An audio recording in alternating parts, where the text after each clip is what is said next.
Hi, I'm Brad, and happy PSVR 2 launch week. I'm not going to be talking about this thing at all today. It's been a while since I did one of these, but usually I don't like to talk about news unless I have something important to add, or really just want to talk about things that really interest me. And there's been a lot of stuff coming out this past week that has really interested me. A lot of hardware stuff. The first thing we're going to talk about is the Apple Legendary headset. Something I try not to talk too much on this channel because you never know when it's going to actually release. But due to all the stuff I'm hearing from friends and really all the news coming out, I do actually think it's soon, so it's finally the time to really talk about it, recap it, and give some of my thoughts, especially with some more recent news coming out. So Nikkei Asia reported very recently, in fact literally yesterday, that Luxshare, who is a mass producer of many things Apple, iPhones, Apple Watches, all that good stuff, will actually be mass producing the Gen 1 Apple Reality Pro, as is it believed to be called. And they gave a lot of information talking about all the components and some actual BOM costs we can expect in this high-end headset. The most interesting component they talk about in this article to me was the fact they talked about how TSMC and Sony will be working together to be producing the micro OLED panels at a $150 BOM per display cost. So $300 just for those two displays is already the price of what the Quest 2 launched at. Just to give you an idea of how high-end this headset is supposed to be, at least for display visuals. Ming-Chi Kuo also kind of wanted to pitch in. He's very well known as an analyst that follows many Apple sources and stuff, and he even said that Foxconn will be tasked with making a second generation or a cheaper generation version of this headset, along with Luxshare also making a second generation of this high-end version for 2025. So while this high-end first generation version is only going to release this year at around a $3,000 predicted cost, there will be an Apple headset later on that was expected to be around $1,500 or around the same price range of the Quest Pro. Now that is very expensive, so I want to recap all the information that was actually reported by the news website, the information that this headset is supposedly going to have hardware-wise and feature-wise. So the information reported pretty recently that basically this will be an ultra-light mixed reality head-mounted display with many cameras and sensors such as LiDAR and all the things to look at everywhere in your environment at your face. It'll have an Apple Watch-like digital crown which will allow you to switch between the VR and AR modes in a very organic fashion instead of slapping yourself on the face like the Quest Pro does. And as I said earlier, it will feature two micro OLED panels at 4000 by 4000-ish resolution per eye, and they'll be using a pancake lens system combined with that, and rumored from the information that it's going to have a valve index like FOV of around 120 degrees. It will have a mechanical IPD that will automatically adjust based on the IPD measured by eye tracking cameras, and people who have to wear glasses will not be wearing glasses with this headset. You'll have to get magnetically attached prescription lenses. Now for processing, this is where things get really interesting. I'm going to make a long discussion about it after this, so pay attention. The HMD is supposed to have like a smaller SoC on board, something like an A15 chip or something, which will handle all the cameras, the sensors, all this data, image signal processing built onto the actual headset itself. And that's supposed to be working in tandem with a M2-like chip, which is used to power some of the MacBook Airs, the high-end iPad Pros, all of that good stuff. And one big feature is that it'll be able to run the entire iOS, the iPhone app library via placeable 2D windows. Now those are a lot of features and a lot of hardware that seem really hard to pack together in a package already. And it's kind of been showing because this headset has been delayed so many times, and it's because the development has been plagued by heating and power issues constantly. The headset used to actually have all the battery onto the headband, similar to the Quest Pro on the back of your head, but apparently Apple was not happy with it, with the added weight and all the other stuff that was required to do this. So they actually decided to opt for moving that battery into what looked to be like some sort of puck that you put on your waist or your pocket, and it would route to the headset itself. Mark Gurman of Bloomberg even said that this battery is around like two iPhone Pro Maxes stacked on top of each other in size, and it's supposed to give around 2 hours of battery life, which seems to be the very common number to hit for standalone headsets. Now this is where things get a little interesting for me, and where I want to get into the speculation territory really quick. But first, 9to5 Mac actually did some data mining of iOS 16.4, which just recently came out for the iPhone devices. And in that data mine, they found a new class of hardware, which is references as compute modules, and there's two of them. So I first should say 9to5 Mac doesn't exactly know what it is, but they speculate it's either for a new Mac Pro or for the mixed reality headset. And for me, based on everything I know from the XR stuff, I really like to lean on the idea that it's actually for the mixed reality headset. And here's what I think it might be. So I already see Apple is moving the battery off the head onto the waist. And they're having all these issues with power consumption and really the heat coming off of all these SoCs on board. I don't understand why Apple wouldn't also move the heavier loading M2 chip to that processing puck as well. And here are my reasons for speculating something like this. One, again, it gives you better heat distribution among the headset and the puck. Two, you get better comfort because there's even less stuff on your head. Three, you get less e-waste because you can only focus on one singular visor and you can have multiple puck configurations with different RAM or storage options, which again gives less e-waste because there's a lot less stuff being thrown away, and you can even upgrade things as better processing pucks come out. But also, maybe you could use a processing puck for other peripherals, such like a battery-powered Mac Mini that could work with an Apple Studio display, because the Apple Studio display also has something that's similar to the chip that's being used to do all the image signal processing on the headset.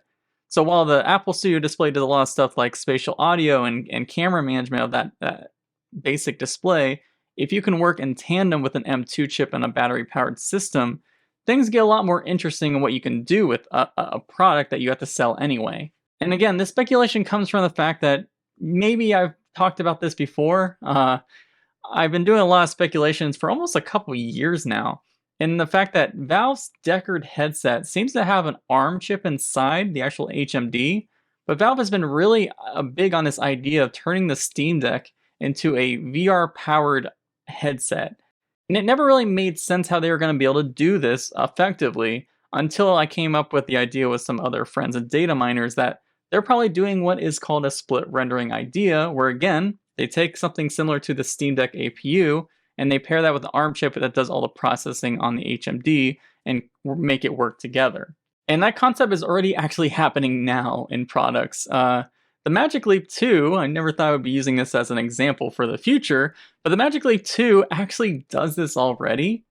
So the Magic Leap 2 has a very basic image signal processor on board, and no batteries on board, and it routes to a puck that you strap on your waist that has not only just battery, but almost the exact same APU as what the Steam Deck has inside of it to power all the higher end processing and GPU stuff on the AR headset itself. And it worked pretty well when I tried it at CES, and it makes a lot more sense to me to go that route because again, maybe you can plug in the headsets to something more powerful like a PC or a more powerful Mac Pro or Mac Studio, something like that. It just gives you a lot more options, a lot more capabilities to do that. Another kind of similar concept is being popularized right now. You might have heard of the Nreal AR glasses that is kind of all over my YouTube feed, and they always talk about this one use case with it. They always talk about plugging in these AR glasses with your Steam Deck so you can have a big screen floating in your space to play flat games. And I think that concept is kind of the way a lot of these larger companies who really want AR glasses are going to have to go at some point anyway. So why don't you normalize the idea of having a powerful HMD that has its own processing, but you move the battery and all the other stuff to another processing puck on your waist, because you're going to be having to do that anyway with AR smart glasses in the future. So in conclusion, get the puck in here. But yeah, I just had to go off on that rant. It's just something I really think makes the most sense. I think Meta should be looking into this too, because the Quest Pro as it stands is just, it doesn't make sense to bring a Quest Pro in a full laptop. It's just very bulky to bring all these things together to do sort of productivity. It would make way more sense to have a smaller, easier to bring with you headset that you would also bring a small processing puck instead of a laptop to do all the things you would normally do on a laptop. That would be way more like producible in terms of horsepower, like being able to bring it everywhere. I just think it's the way to go. All right, enough of Apple. Let's talk about Valve. Since I did bring up the legendary Valve Deckard sort of rumor, and people are always asking me if there's any updates, any new rumors, any new leaks for Valve Deckard. So SteamVR updates have been in a bit of limbo state right now. I am watching it constantly to see if the internal versions are being updated, but it's been very slow and not much stuff happening there. However, there's been a couple things I do want to note that's been coming from the what's known as the Valve GameScope, which is a composite that's being used for SteamOS and the Steam Deck. And in January, there was a lot of updates related to two things. One, they were seeming to make the compositor work better with OpenVR, which is the main systems that Valve uses in SteamVR to make all their headsets run correctly. As far as I know, no one actually uses GameScope on Linux very often to do VR, so the fact that they're actually caring enough to do all these updates make me a little suspicious a little bit. But one other updates that they've been doing to GameScope in tandem with that a lot more recently is HDR support. Valve has been recently funding a ton of open source devs to fix that problem and get HDR working not only on the Linux desktop, but also the GameScope compositor that they use for all their SteamOS systems. And me and my data miners for CVR previously data mined that Valve's also adding a lot of internal flags to support 10-bit HDR color for a VR headset to run, despite there being literally no headsets right now that support that on SteamVR. PSVR 2 supports 10-bit color, but that does not work on PC. So while that ends the data mining side, I want to talk a little bit more about some other interesting supply chain rumors. Well, I'm basically confirming these rumors right now, actually. This is kind of my first big supply chain information related to Valve's VR efforts, so you might want to pay attention. I exclusively got the report from many multiple sources that have really good knowledge on this matter, and they confirmed to me that Valve is actually passing the torch of the Lighthouse 2.0 base station production to HTC. For those who do not know, those 2.0 base stations are those things you hang up on your wall, and it's required for use with like the Valve Index or Vive Pro, pretty much, and the Big Screen Beyond for that matter. Any headset that has had Lighthouse tracking for the past few years, you needed those base stations. And Valve for the past 5 years have been pretty much exclusively assembling them in their US factory. There was a point in time when the Vive Pro launched that HTC was mass producing them, but they just gave that completely over to Valve to do themselves. But it's interesting that it started with HTC, moved exclusively to Valve, and now it's moving exclusively to HTC again. And this allows Valve to focus on whatever other projects they want to have mass produced at their own assembly station here in the States. They could abandon it or not use it, but I have some speculations that they might just want to do other things with it. People have asked me many times on what I think the Valve Deckard will use tracking system-wise, and I've never able to confirm that, actually. Back when we first found references to the Deckard project via SteamVR data mining, it was Ars Technica that confirmed that our data mining and project titles for this thing were real, and they had more information to give, including that they had two projects kind of in development in tandem, one using the camera-based tracking system similar to Quest 2, and another one that also requires something like base stations, but they never said it was Lighthouse 2.0. And based on all our research, we found out that Valve is working on the camera system, but also what we like to call a Lighthouse 3.0 system that could require base stations or other cheaper units. The current Lighthouse 2.0 basically uses one laser that scans across your room in a very particular way, and then the actual photodiodes on the headset can see that scan as it passes through your headset and triangulate position. But Valve has been doing a lot of work with something called spatially varying polarizers, which could allow incidence light at very certain angles depending on how they pattern the polarizer that would go above a different type of photodiode. So rather than worrying about the actual pulses of a laser from a lighthouse, they can more focus on the exact angles light is coming from. And this technology seemed to actually come from Imagine Optics. I've talked about this company many times before. There was a big lawsuit between them and Valve because Valve funded them because they had some technology that I guess they liked. But they had a lawsuit against them, and after the lawsuit ended, they filed a bunch of patents related to the spatially varying polarizer technology, which this tracking system actually relies on. And they did get the patent for it right before Meta acquired Imagine Optics from presumably under them. So they could go with that system, but they could also go with another system that they've been seemingly working with a company known as Arcturus Industries, which they are fully focused on computer vision, AR, VR. They even shown off some demos where they got camera tracking working on the Valve Index, despite the fact that those cameras suck for that use case scenario. So they have a lot of help and a lot of cool stuff working on, but they might go with either one or they might go with both, because there's actually, in the actual tracking patent I was just mentioning, they do mention the fact that they could use both systems at once to get even better tracking prediction data to have better motion of photon latency, which that's a whole video in itself. And that patent is kind of supported by a dual tracking mode that we've actually found in data mining a couple years ago that was added with all the Deckard strings and everything we found there. So it's possible that it could be both. We don't know yet. We don't have confirmation, but I really hope they stick with something like Lighthouse, even if they just abandon 2.0 completely. But yeah, that's everything I wanted to talk about with Deckard. Probably will not talk about Deckard for a while unless there's a big SteamVR data mine to have, but I don't know. We'll see.